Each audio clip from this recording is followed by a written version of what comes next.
So, very good afternoon to all of you. I welcome you all to this webinar, which is recent trends towards micro manufacturing. So, over the years, everybody knows what is manufacturing, convert the raw material into the finished good. And over the period of times, lot of development has been done towards the miniaturization. Means the smaller the component and better it performs. So miniaturization and micro manufacturing means creating the product in the dimension between 1 to 919 micrometers. So various processes has been developed to produce these micro components.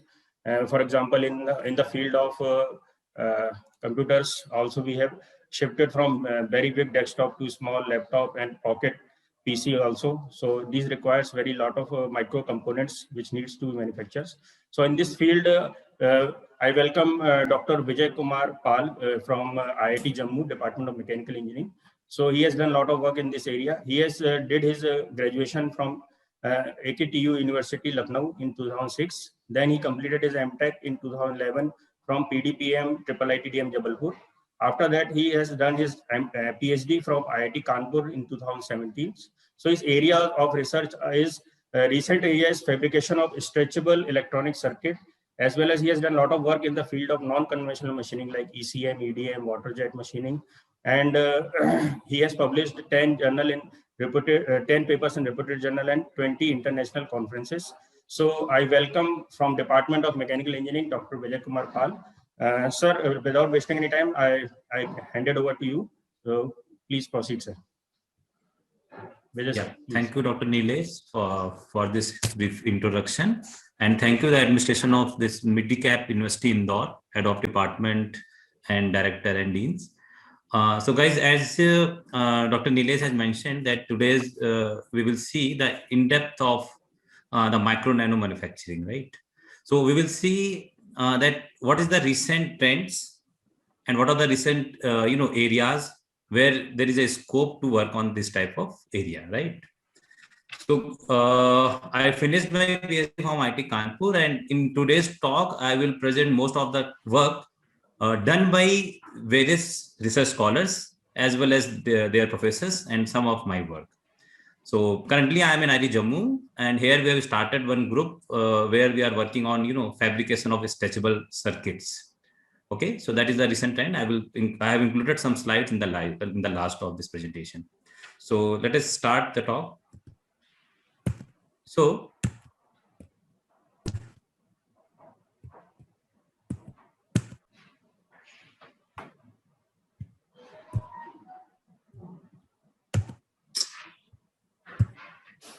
yeah. So in this talk, I will introduce the introduction of the micro manufacturing processes, and I will discuss the two major issues, right? What are the major issues which we will take care before we start research on this type of areas?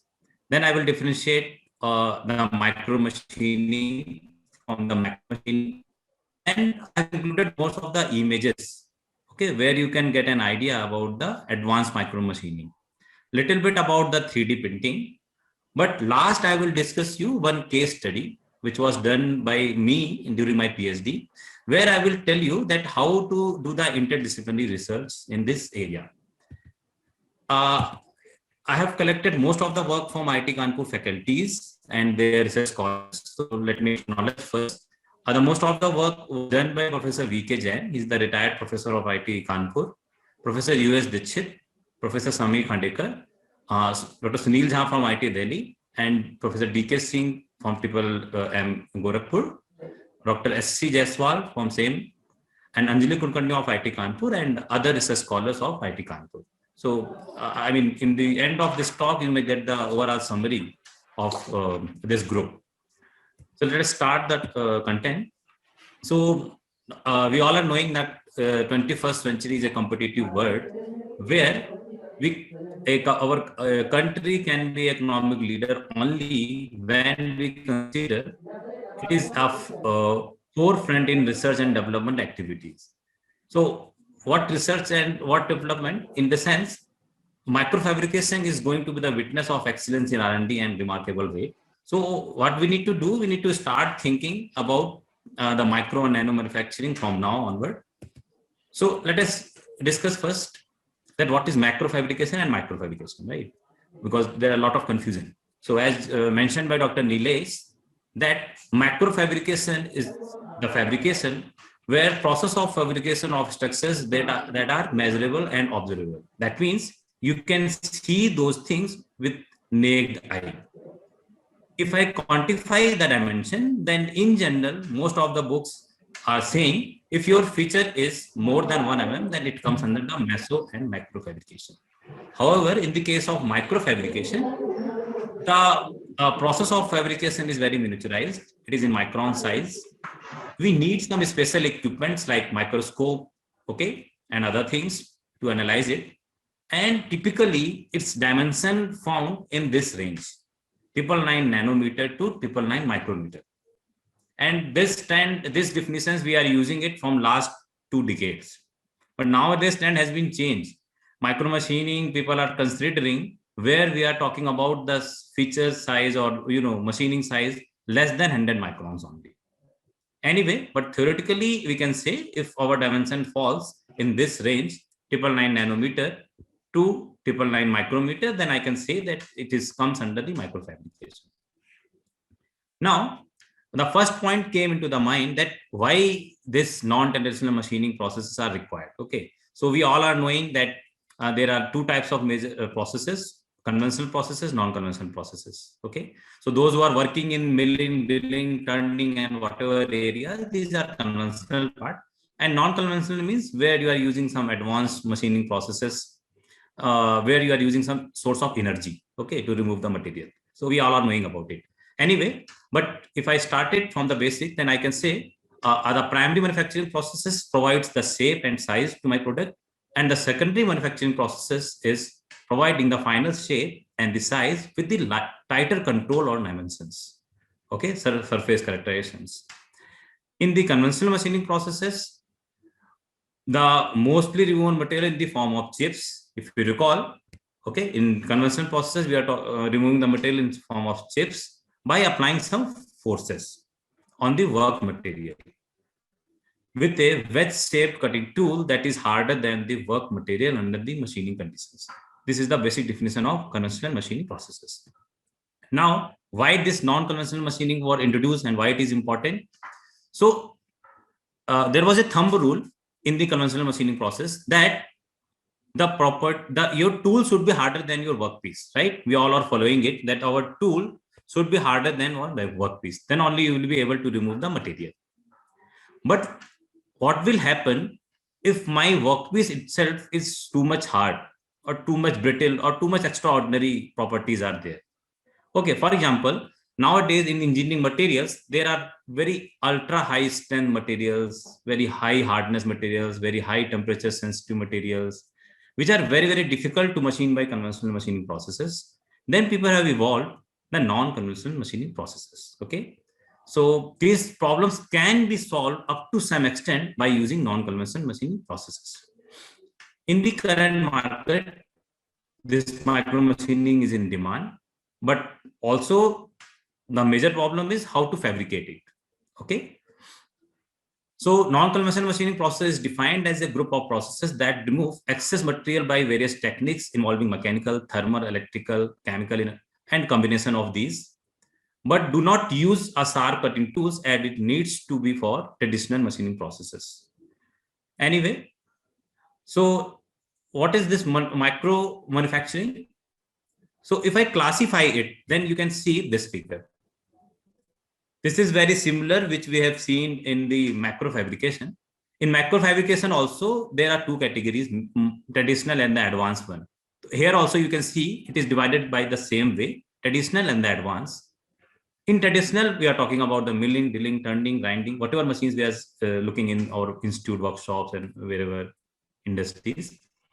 And in the advanced, it is classified in 3 different ways. Okay, mechanical, thermal, chemical, electrochemical, and all. Okay, this we all are knowing, I am assuming. Ultrasonic machining, water jet machining, and all are having some different applications. Okay, so out of this, in the last of this talk, I have added one case study where you will get an idea that how this type of work can be useful for interdisciplinary research that I will discuss. So let me finish the theory part. Yes, I have also taken from that book the detailed classification of micro manufacturing processes. I'm not going to read it. You can get it in the books. So it was evolved in subtractive processes, additive processes, mass containing processes, and joining processes. So all over there is a scope of microfabrication or micromachining, right? So these all are you are familiar with all the terms. Rather than this, the additive category. So those who are working in materials background or coatings and all, so they might be familiar about it. So there are some additive manufacturing techniques like CVD, PVD, chemical deposition, LIGA, stereolithography, and other things. Apart from that, those who are working in subtractive manufacturing areas, so we are familiar with traditional and not traditional thing, right? So similarly, in mass containing process, people are working on microcasting, microforming as well. And the same way, they are working on the micro joining processes. Although our objective is today the non-traditional processes. So I will try to cover the applications of this part only. So if I read the advantages, so you can read quickly that the advantages of micro fabrication, I can say it can minimize energy and material use in the manufacturing industries. It may reduce of my power budget. We can create some faster devices. It can increase selectivity and sensitivity, right, in your micro features. We may get improved accuracy and reliability, and also the cost and performance advantages. So these are the basic advantages of microfabrication. And once you're able to make these micro features, then you can easily integrate with the electronics and other simplifying systems. Okay, as Dr. Nilesh had mentioned in the beginning, nowadays many things are working. We are using it. Those dimensions are very small, right? These are the advantages again. Now coming towards the two major issues. So guys, when we will start, working on this type of area, so there are always some challenges. So out of this, there are two major issues which we have found out in the futuristic manufacturing. Okay, that means what are the two major issues which we will take care before start working or before giving problem to our PhD students or before writing our proposals. So the two major issues are, first one is very clear, that is the how to make the miniaturized feature. This is the challenge. But at the same time, how to make the process which comes under the green manufacturing. And also it should be sustainable, right? So in general, I can say the two issues are, first is type of challenge, and the another how to overcome with these problems, like process should be sustained. Okay, so what are the points which we will consider during the sustainable manufacturing? This I have included in the next slide. So guys, in sustainable manufacturing, meaning it is having three dimensions. It should be economic, social, and environmental friendly. So please try whatever process you are going to propose or whatever process you are trying to develop, it should have these three dimensions. It should be economic, should be some social application, and it should be environmental friendly. So these are the basic thumb rules of manufacturing sustainability. Now, increase the energy resource efficiency of machine tools. These are all linked with my social things, right? And environmental sustainability goals. Now, environmentally efficient machine tools, what will happen if we are able to make the environmentally efficient machine tools? That means it should give profit in both the sides. For example, you are developing some machine or you are establishing your company, then of course you need some profit. But at the same time, as a customer, I need a product of low cost, right? So that's why I mentioned in the second point that profit to both manufacturer as well as the users. So this you need to think of before starting the work. Now, sustainability can improve the competitiveness. Okay, so design machines which enable customers to produce goods more efficient, meaning with less material, less energy, and less waste. So this is all about the sustainability of the any manufacturing process. Now, what is micro machining? So micro machining is micro material removal process. It comes under the subtractive processes where there are two definitions. First one is the micro nano machining and another one is the micro nano finishing. There was a lot of confusion because Professor V.K. Jain was working in nano finishing. He has done a lot of work on nano finishing. So it was, then we were confused. Is there any difference between this finishing, machining and all? So in general, both are basically doing the same work because you are removing the materials and both comes under the subtractive processes. So both are same. You can classify simply that micro nano machining, and when you are particularly doing the finishing work, then you can say it's a micro nano finishing. But both comes under the material removal process. And the another confusion is what is exactly the micro machining? Some people are thinking that if my feature size is small, then it is micro machining. Some people are thinking that if I am removing the materials in micron levels, then this is micro machining. So let us clear that confusion here.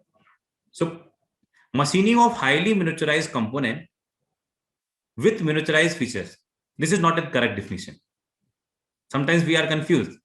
Okay, when you are start talking with your students, they are thinking that we are dealing with micron features, then it is micro manufacturing. This is not correct. The correct definition is when your material removal rate is of micro or nano level, which is irrespective of the size of the component.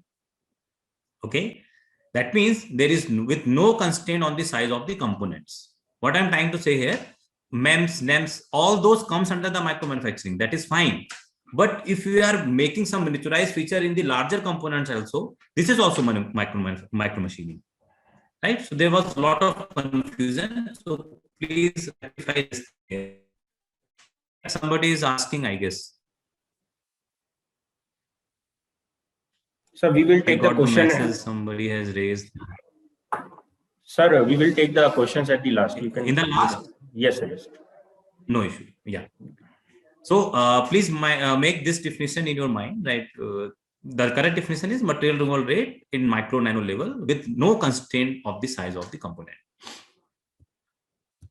Now, simple micro porous machining and removal of the material at micro level. So again, the same thing, macro components, but material removal rate at the micro nano level, and the micro nano components and the material removal rate at the microns level. So this both comes under the micro machining. Okay, it is irrespective of the size of your product.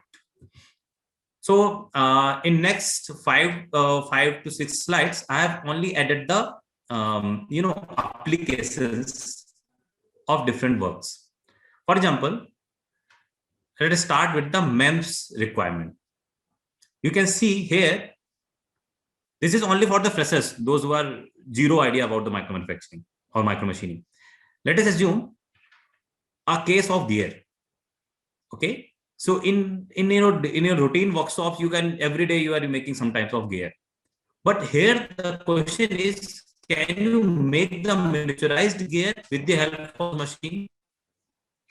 Okay, then people have start thinking that you cannot make the small gears in the existing machines. You need some proper setup where you can create this type of small gears, and because of this miniaturization, the cost of the product is become high. If you see the cost of your Titan watch, right, it is very small, but it is very costly. The reason, the gears which they are using is basically uses lot of complications, and there is no such processes available which can produce this type of micro gears easily, right? So what I'm trying to say here is that if still there is a requirement, is if you can propose some process, if you can propose some method where you can easily make this type of small features, then there is a scope. So if I talk about the advanced micro machining, then same thing. which we are using in macro level, like water jet machining, ultrasonic machining, and all. So we are knowing that these are known for the brittle materials and all. Same principle, but objective is different. You need to remove the material in microns or nano levels. So the first category comes under this abrasive water jet and ultrasonic and all. And the second category is based on beam technology, right? So in beam, we have IBM, ion beam machining, EBM, electron beam machining, laser beam machining. I'm not going to read the principle and all those things, but we all are aware about it, right? So let us see some applications. And also, electrochemical process also. So here people are also using this ECM machine for micro features. Okay, I have some images. Now let us start the application. Let's see some applications. So basic figure, or for your basic understanding, let us visualize this thing. Those who are newly joined in the PhD program or recently, interested to work on advanced machining processes. So you can just think this is nothing but a simple slot. Okay, this is the slot of dimensions. So this is the scanning electron microscope image. Okay, we all are knowing, those who have finished PhD, but those who are new, you can understand there is a microscope. So microscope, you can see up to some X level, X times magnification, but scanning electron microscope, you can go beyond that. Okay, apart from them, EDX and other things are different. But what I am trying to say here is, you can see that a channel of 200 micron width and let's say 500 micron depth, something. And they have made on PMMA material. But now the task is, let's say my requirement is to make this type of channels on titanium, or let's say Inconel, or let's say some composite, or let's say ceramic. Then how to make this simple feature on those materials, right? So here also there is a scope. For example, this was very old work. I think this done by some 10 to 15 years old. If now you can produce this type of channels with the help of ECM and EDM, nobody will appreciate, because this work is already done. But where is the scope? Scope is in difficult to cut materials. For example, I am working on a second project which is based on ultra high temperature ceramics. We are developing ultra high temperature ceramics for ISRO. Those are very, highly brittle, and their mechanical properties are extraordinary. We are using spark plasma sintering technique and so many transition elements and all. And their melting point is also very high. That's why they're known as ultra high temperature ceramic. Those melting point is more than 25 degrees centigrade. Okay. So there are a lot of processes available to fabricate those type of ceramics, but there is no such processes available to machine it and to join it. So there is a scope, right? So from this figure, what I'm trying to say here, this type of figures comes under the micro fabrication or micro manufacturing, but you have to choose the material very smartly. Okay, so this is the first figure for the beginners. Now let us elaborate more. The previous one, the channel. Now you can think about this feature. This somebody has made on silicon. This is brittle, and now we need to make this type of feature in silicon. So there is a cavity and there is, a small pillar. Okay, so this type of micro cavities with this type of fillers were made by ultrasonic machining. I think from it was done by Professor Jain as well. So I'm not going to the parameters and all, because we are not going to the detailed research of ultrasonic machining. But what I'm trying to say, they have selected some parameters and finally they are able to make this type of feature on silicon material, which is still the unsolved problem. Okay. Another application you can see it, with the help of electro discharge micro machining, they have developed microfluidic mixer. So this type of microfluidic mixer they have made by simply micro EDM machine. Because as a manufacturing, there is a lot of problem. when we start working on micro EDM, micro ECM and all, people are focusing only on material removal rate and surface finish. And if you send the paper, then they will reject it. They will tell it's the routine work, what is novelty, right? So novelty, you can find it in the application. So if you choose your applications very smartly, then there are chances that they will appreciate your work. So of course, when you talk about the application, there are a lot of challenges will come into the account. So if you're able to solve those challenges, that will be a good problem for PhD or for funding also.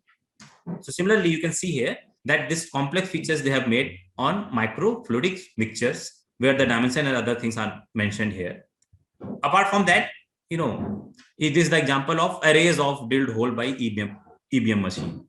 So earlier, the 10 years back, what we are doing, suppose we need to make this type of arrays of holes. So people are doing manually. I mean, the first hole, second hole, third hole and all. Okay. So because of this tool wear and other things, we are not able to get the, same accuracy in all the holes. So then people have adopted the patterning with the help of EBM process, and these are the outcomes of their results. The another application from the beam based technology is there is a excimer laser which can use for very miniaturized feature.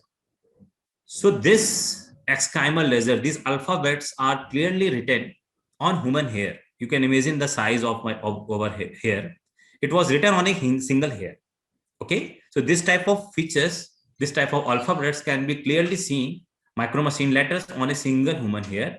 Note the clarity of the letters in the close-up view. It is very clear. Okay, so this type of research has been already evolved, and it was done by one physics professor of IIT Kanpur. Those who are able to write this type of alphabets. Okay, so writing alphabet is not an application, but application is you can make the different features with this technology. That is the overall objective. Also, you can see the patterning and the cleanness of electrochemical process. In electrochemical process, Professor Jain has used the masking technique. They thought that the masking technique is more suitable to make the micromixtures and other things of shape, which is shown in this figure. You can see there are channels, there are holes, there are different complex paths.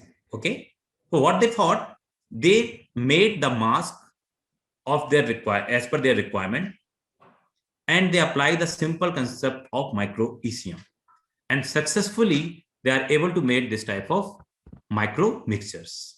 After that, they studied microfluidic and other things. That is another story. Okay, but as a manufacturing guy, they proposed that they are able to make this type of micro mixtures. This is the another view of that mixture.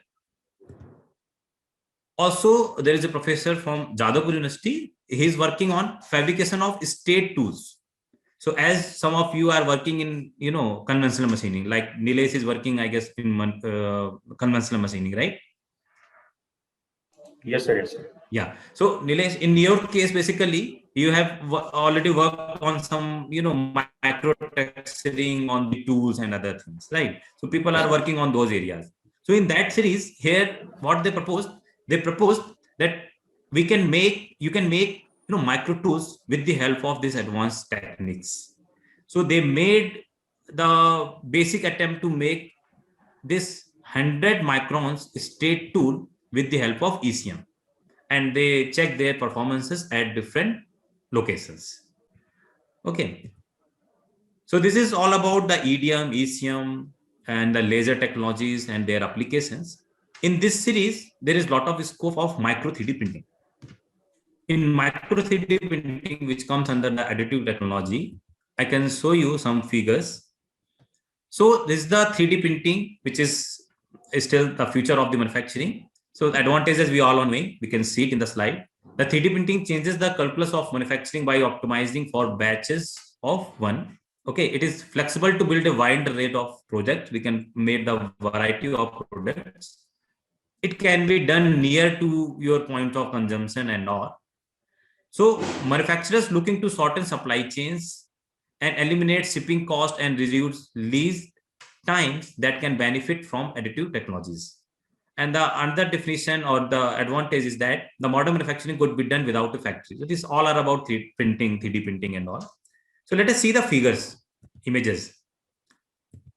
This we have taken from the statistics site. You can see the urban from core ecologics is the world's first 3D printer car using statistics printer. So this type of miniaturized car they have printed with the help of 3D printing technique. Apart from that, this is very common, 3D printed adjustable range.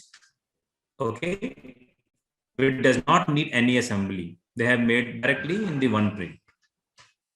Some 3D printed metal gear. So a lot of research is going on, 3D printing in metals. Okay. So whenever I'm talking about the, research part, nowadays it is very difficult to justify our research in one direction. Meaning those who are working in metal gear by 3D printing technology, they must have to incorporate some material science concepts. Some metallurgical background should be there. Okay. So that's what, the trend is there nowadays. Also, you can see one more figure where the Vienna University of Technologies 3D printed race car whose size is approximately 285 microns long. You can imagine this is only 285 microns long and which was printed in a 4 minutes. So this type of development are already done. Although we are not having this type of machine in our institutes, but these are still available. The industries have developed this type of machines. Okay. And also you can see their medical applications. The 3D printed structures like kidney in the top left, you can see in the figure, ear, small, finger in the bottom. Also, you can see that 3D printed metal race cover on this prosthetic leg is delicate yet strong and reflects the wearer's individuality. So this all is about the 3D printing. Now, some more applications of micro manufacturing processes in the IT communications. Okay, so you can just see the images. This type of 4 GB hard disk, microphone on hearing aid. You can see the dimensions, gas sensors, microchip, and virtual keyboards. So these all are the applications related to the IT and telecommunications. So what I'm trying to emphasize, these all fancy images are very, very good to see, but still there is challenges of the fabrication. Okay, lot of nanotechnologies are being evolved, but these are basically in a very low scale. So as a manufacturing guy, we need to propose some methods where we can produce, we can make a process which is useful for mass production. Okay, so that is the requirement. So a little bit about the micro applications, some more. In the biomedical application, you can see the micro robots, micro gripper for surgery, hearing aid device, microfluidic device, and all, which we have discussed from last 10 to 15 minutes. So these all are basically their medical applications. Some one more application is the tool implant. This I will not cover. Now let us come towards the interdisciplinary work. So whatever I have taught in the last half an hour is about the micro manufacturing, micro machining, and all those things. Now, where is the scope to do the research? So what I have time to deliver, during my PhD, I worked on water jet machining. Although I started my work from the routine things, I have chosen some different materials, start working and all. Then I realized and discussed with Professor Jain. He also suggested that if you are focusing on some application, then there is a lot of scope. Okay. So I found one scope in my work. Then in order to justify my research, I use the interdisciplinary approach. Okay. So those who are familiar with the materials background, they can easily get it. But those who are new, you can start thinking that if you use some interdisciplinary research in your work, then there is always scope for research. So recent development of, I can start with the recent development of water jet machining, then I will tell one application.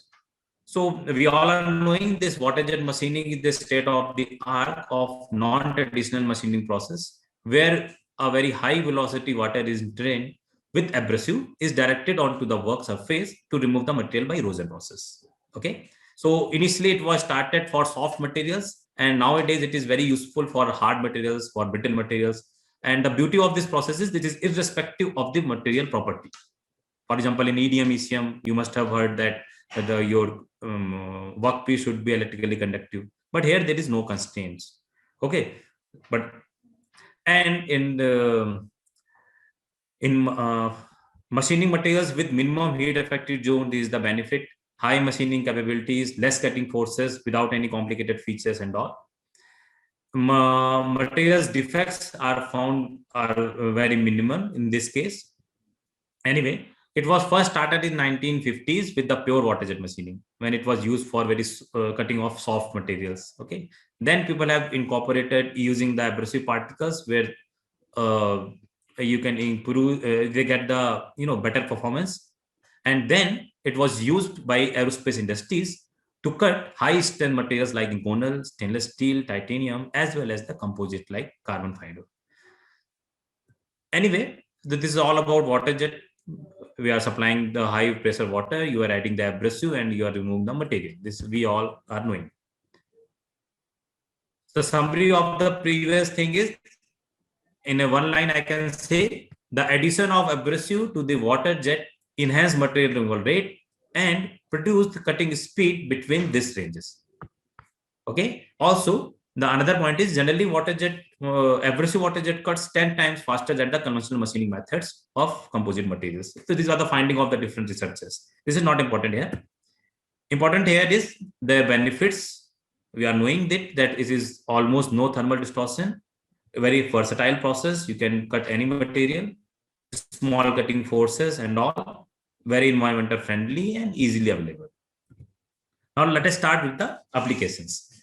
In year 1998 or near to 2000, the first attempt was made how to make the blind features by abrasive water jet machining, because this machining is very ignored by researchers.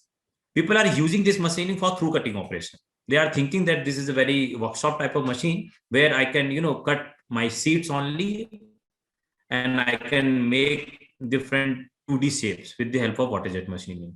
But now it is evolved. You can create some 3D features.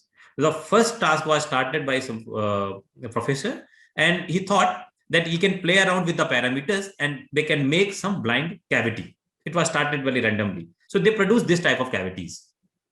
You can easily judge it that this type of cavities on titanium or inconel can be made by this type of path. In this type of path, they overlap the path of the consecutive passes. Okay, let's say my nozzle diameter is, let's say, 500 micron. So if I keep this difference between these two passes less than 500 micron, then definitely there will be overlapping. So if you overlap those passes, you will be able to make this type of cavities. And this was useful in ISRO. I was also involved in 2006. I was RA in IIT Kanpur. So that project was funded by ISRO, and they need this type of pockets on inconel and titanium. Okay, so that was just 15 years back story. Later on, they made some this type of features and all. And there is a process flow. This type of process flow one can use, that the geometry creation, path tracing, and defining the parameters. This is the more challenging thing for blind features manufacturing. Now let me tell some more thing. So we have also started the same thing. When I joined PhD, I thought that first we will check whether we are able to make micro cavities or not. Then we have taken the same parameters which was published by somebody else. We have checked that yes, there is a scope to control the process parameters so that get the blind features. Then we start thinking, okay, why not to produce some more features? Then random process came into our mind that rather than overlapping, it would be good that if I keep the distance more than the nozzle diameter. Very randomly we thought of. Then we thought, okay, let's say my nozzle diameter is 700 microns. So rather than the 500 or 600 or 300, we purposefully make it 100 microns, let's say. Okay. So you can see if my nozzle diameter is, let's say here, I am assuming 800 micron, and this distance is 1000 micron. So what will happen? You will get this type of protruted portion in your feature. Okay. Then we similarly use the raster path. So we are able to make this type of protruded portions, which we claimed as a micro fins. Very basic thing. So we have made this type of different fins on 3 different materials very randomly. In 2013 or 14, we made this thing. You can see it is made on titanium. I think this is copper and this is aluminum of different aspect ratios of different dimensions. And we have get some regression analysis and all. This is not important here. Important is we got the confidence is yes, with the help of this same machine, we can make this type of small features with the help of this macro machine. So those who are having the micro machine, you can make the features which is smaller than this one. Anyway, so application, from the application point of view, I can say these are useful for cooling purpose. These are my fins. Then we thought,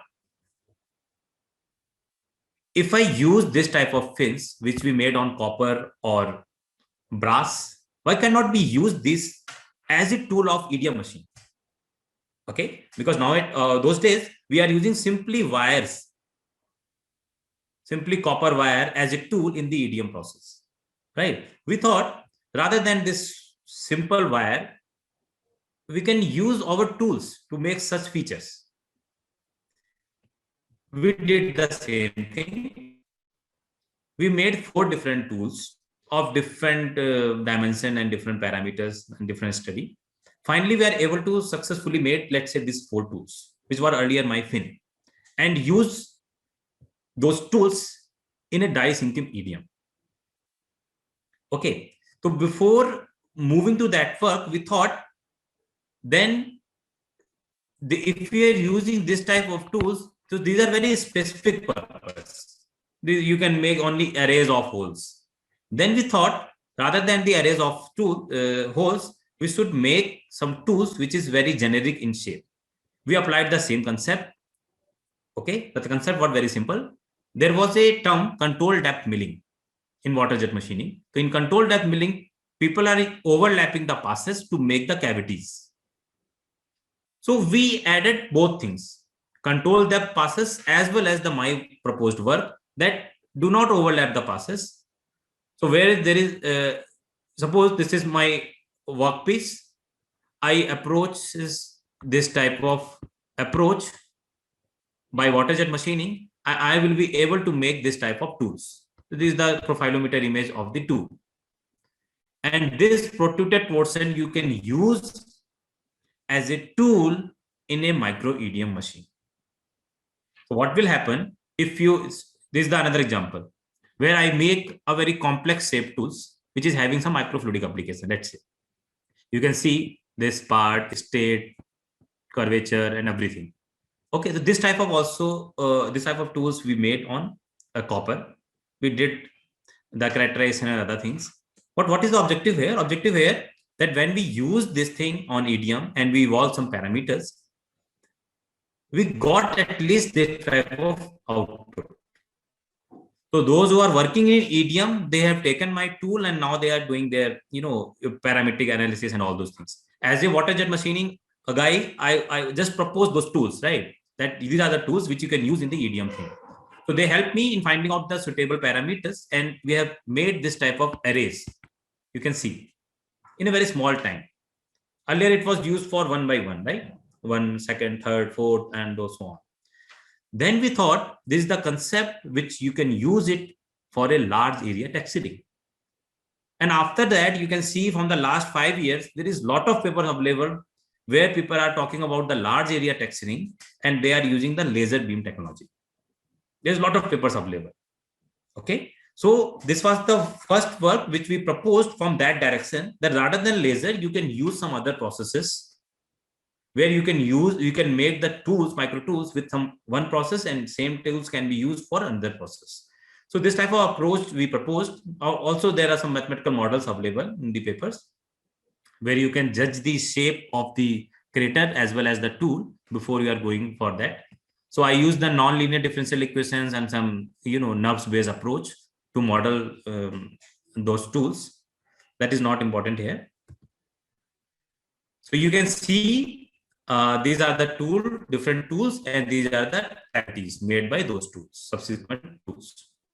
So this type of application we have proposed.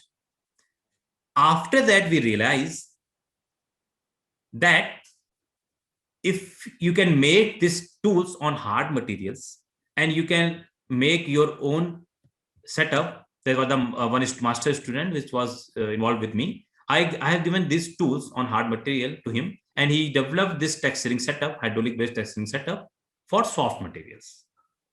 So if my copper tools can be used in EDM machine to machine for machining of hard materials, and for soft materials, this type of texturing setup was used, and they made this type of micro channels on PMMA, copper, nylon, and basic materials.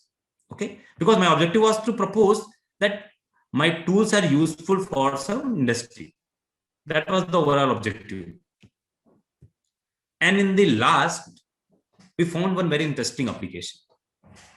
We thought, we wrote some paper, we gone through some papers whereby people are talking about the hydrophobic surfaces. Okay, we thought, why cannot we make our features as a hydrophobic?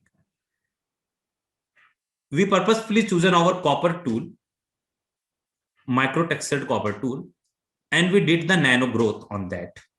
Rather than the coating, we preferred growth of CuO on a plane and the textured copper, and we started investigation. Here, I learned a lot about the interdisciplinary work. So that is the example which I am trying to emphasize. So we all are knowing what is hydrophobicity and all. It comes from the lotus effect, right? In the leaf, you can see your drop is repelled. Okay, it can start rolling when you drop on lotus. What was the reason? And reason was, when people have seen the exaggerated image of this, they found this type of features. So this type of feature is known as hierarchical structure. So we thought that if you are able to make this hierarchical structure in your metals, then there are chances to develop more hydrophobicity. So the plan was to fabricate the stable single component super hydrophobic surface with dual scale roughness. If you are able to make the dual surface roughness, then you will get the hierarchical structure. What's the hierarchical structure? I will show you. And we did the macro scale roughness on copper was generated by water jet milling process, which we proposed, and the nano scale roughness on copper, which was generated by wet chemical method. So this is about this. Yeah. So this is the figure. You can see the first figure A. This is the textured copper. Textured copper means which you can say my fins, but here the depth is very low. So it was the textured copper. You can see the waviness on the surface in this SEM image. This is the waviness. Okay, this type of wavy structure. And on those wavy structures, we growth CuO. And if you see the scanning electron microscope, we have made this type of structure, forward-based structure. This is basically hierarchical structure. Okay, because we were new in those area, then we thought, if we propose that this is hierarchical structure, that people will tell, how can you justify your research that this is hydrophobic or not? With the help of the image, how can you justify it? Then we learned that there are the chemistry people are using, different techniques, XPS and all. We also started thinking that how to use those machines, because that was not our area. So what we think, we did some, testing on our samples. We proposed 4 different samples, like a plain copper, which you can get it from the market, any substrate. We make the texturing part, micro texturing part by water jet machining. And in the pure copper, we have added the CuO nano growth and named as a NC. Okay, nano growth copper. And 4th sample was the textured copper plus nano growth. This was the 4th sample. So we made 4 different samples: plain copper, textured copper, nano growth copper, and textured plus CuO copper.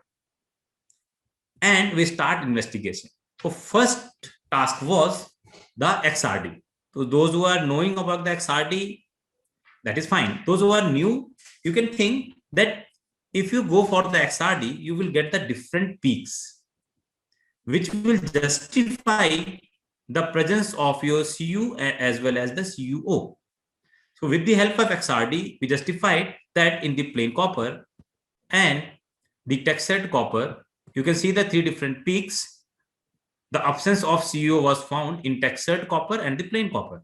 However, in case of nano coated copper and the textured nano growth copper, the peaks of CuO was found. Okay. So that was the beauty of XRD. You can justify, yes, whatever we have proposed, it was found. Then the second test was scanning electron microscope. Again, nowadays it is very popular, where we can see that this type of flowers or hierarchical structure was growth. Okay, you can see in the different samples, plain copper and at different images, different magnifications. In the last, we thought, how can we quantify my research, that how much hydrophobic it is? Then in order to justify the hydrophobicity, most of us are using the contact angle measurement. Okay. So with the help of this goniometer, we are using this contact angle. What I did, I also measured the same thing in the plain copper. You can see it is around 63 degree. In textured copper, it comes around 120 degree. In nano growth, it comes around 133. And in the textured plus nano growth, it comes around 155 degree, which is super hydrophobic in nature. Now, we performed XPS tests. Okay. X-ray photoelectron spectroscopy, which is very simple. This will give this type of peaks. There is some software where you can get this type of charts. Intensity versus binding energy. If you recall the intermediate concepts, here you have different bonds. You can see the presence of CuO, CuOH, and CuH2O. So these type of three different bonds can be made by copper with the water. Since we are focusing on the hydrophobicity, we focused on CuOH. How much CuOH peak is present on this? So by applying the area bounded concepts, area bounded method, we have found the contribution of CuOH bond on different samples. And it was found that there is a lowest contribution of CuOH in the case of textured nano copper. So what I'm trying to emphasize, if you simply put this image, then there are chances people will tell, I mean, you used goniometer, you got this result. There are, what is the point of, repeatability and all. Then if you use something interdisciplinary, I was very new about this process because this is used by chemistry and chemical people mostly. But as an engineer, as a mechanical engineer, we can also use it, and by applying some simple mathematics, you can justify your research. Okay, so whenever your data is quantified, people will appreciate. So I made simple, I use the MATLAB and find the area bounded by CuOH in different 4 cases, and I make the table, and people were happy. Anyway, that was the only suggestion. Also in the last, we thought to see the tribology performances. It is also interdisciplinary. Nowadays, tribology is very demanding. In most of your samples, people are telling, can you justify the life of your product? Then people are thinking about the tribology. Nowadays, tribology is very popular. In most of the time, people are using the tribology as a one test. Okay, like SANTEM, XRD, whatever. So we are using this thing as a test. So we also did the same thing. We did the phatic wear at this given parameters, and we found that the 4th sample was the most suitable, where we are getting a very small, wear, and this friction log and all we analyzed in the paper. So anyway, that is not important. The pictorial view of this given, we started with the plain copper where the contact angle was 60 degree around, and we raised to 155 degree. So what I'm trying to say here, this is very easy to say. We started from here and we ended here. What is happening in between?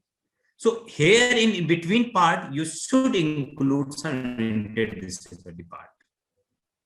okay, in most of your work. So that was the objective which I thought to put in front of you. So here in IIT Jammu, I am working on two areas. I thought to make the stretchable electronic circuits. Okay, one of my PhD student, he is working on stretchable electronics. Stretchable electronics means, I mean, now a trend where you can see the wearable electronics, stretchable electronics and all. For example, this is my mobile. Okay, inside there is some circuits and all. So I am interested to make a material which is flexible in nature, stretchable in nature. The another example is my skin. So rigid material, we are all are familiar. We are knowing about the flexible materials. Stretchable material is like a skin. You can stretch it, you can bend it and everything. In that project, we are working on how to make the stretchable material first. That's challenging. Second, if you are able to make the stretchable materials, then how to machine it. That means how to make the PCB circuits on that. Because once we able to make this type of materials, so there is lot of requirement in biomedical and in defense, in robotics, because we claimed as this type of material as a robotic skin. Okay, so a stretchable electrostatic circuit is that can experience large strains without failure of the flow in the circuit. Okay, so these are the figures. Conform, you can bend it, you can stretch it. So in the present PCBs in the market, these are the rigid PCBs, these are the semi-rigid PCBs, and our target is to make the flexible PCBs. Okay, so there are different approaches. I'm not going to the detail of that. So we proposed one EDM machine, micro EDM machine, where we are using very high voltage, and we are trying to make this type of circuits with the help of this machine. And we are expecting some applications in energy storage, in sensors, in electronic skin, energy harvesting, health monitoring, electronic display, and all. So what I'm trying to conclude here is that if your concept is very clear about the application, then you can definitely catch that part, right? For example, if I am able to make this type of skin, I will definitely use as electronic skin. I can use it as a health monitoring because I have a stretchable material.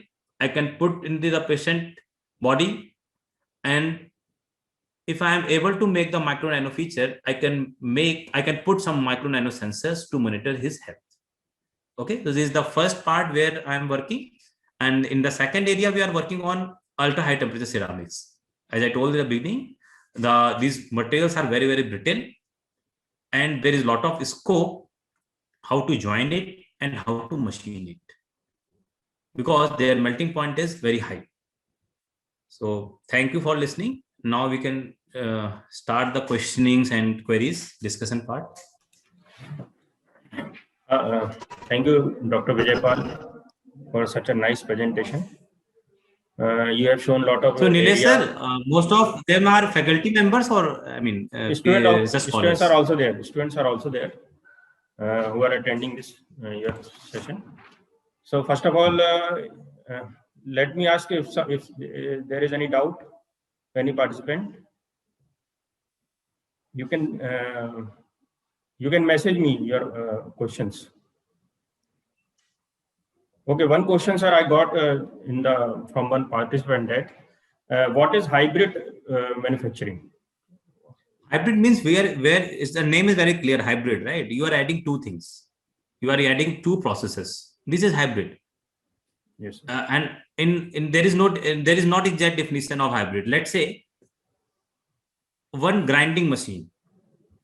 If yes. If you are able to do the grinding by ECM machine, okay. For example, you can apply the concept of conventional grinding, but you can use the chemical sources. This is hybrid process. Okay. For example, there is a wheel, there is a workpiece and all. So this is basically hybrid process. Even in water jet also there is a machine available which is named as where they are using laser as well as water jet. So laser jet machine is also available. So what they did, they try to solve the drawback of water jet machining, and they try to add the benefit of laser machining in the same. so that you can make the features. So that is the hybrid machining. Yes, sir. Yes. Sir, another question from one participant is how to check the quality of this micro component. Head Mechanical Engineering Department, Dr. Mohammad Ali and Dr. Nilesh Sahu and all other who were behind this webinar, who helped in organizing this webinar. I would also like to thank the members of the supporting team, Mr. Suryakant Soni, Ms. Amruta Mantri and Rajendra Singh for their backend support. And at last, I would like to thank all of the participants who have made this webinar successful by actively participating in this webinar. So I hope that all of you have understood what the micro machining is and what are the applications, and especially students can identify the research area where they can work upon in micro machining. So thanks a lot. Thanks, Dr. Vijaypal, once again for this wonderful session. Thanks. Yeah, thank you. Thank you, sir. Thank you, Professor Sanjay, sir, for giving this.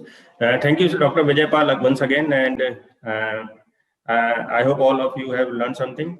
So I'm ending this meeting now. Vijay, sir, I will contact you soon after this. Yeah, sure, sir. Thank you, everybody. Yes, sir. So please, I am ending this meeting now. Okay.